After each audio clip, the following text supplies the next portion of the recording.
Good morning again. I'm Maurice Barratt. I've got a Monday morning meditation for you.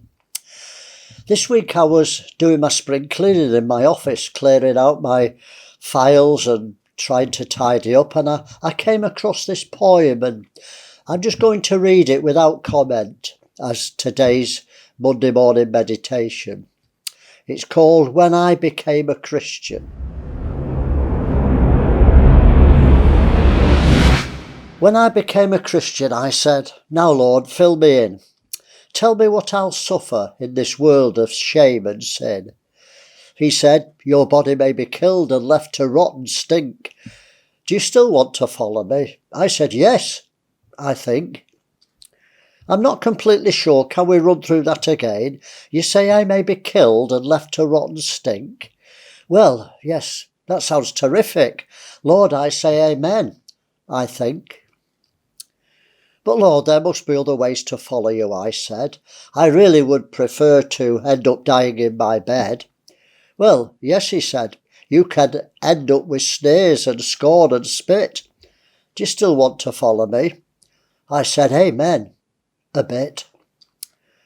"I'm not entirely sure. Can we run through that again? You say I could put up with sneers and scorn and spit."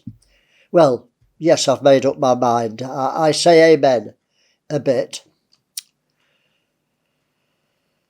Well, I sat back and thought for a while and then tried a different ploy. "Now, Lord," I said, "the good book says that Christians live in joy."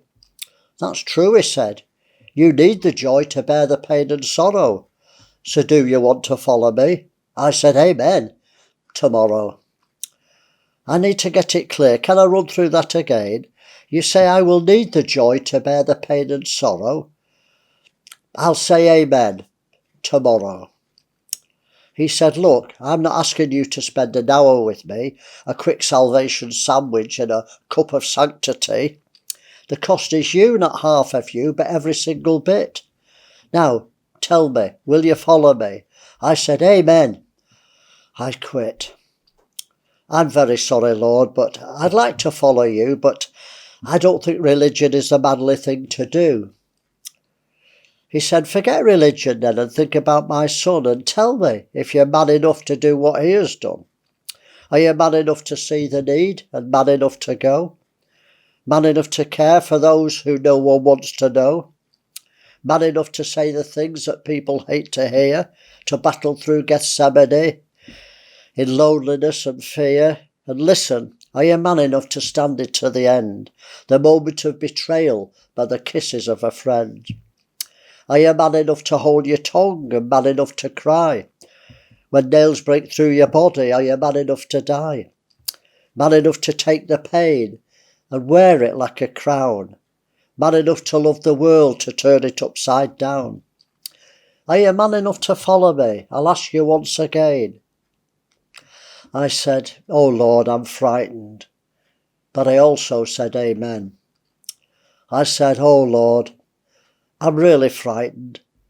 But I also said amen. God bless you. May you say amen to the call to follow Christ. Deny yourself, take up your cross and follow him. See you next Monday. God bless.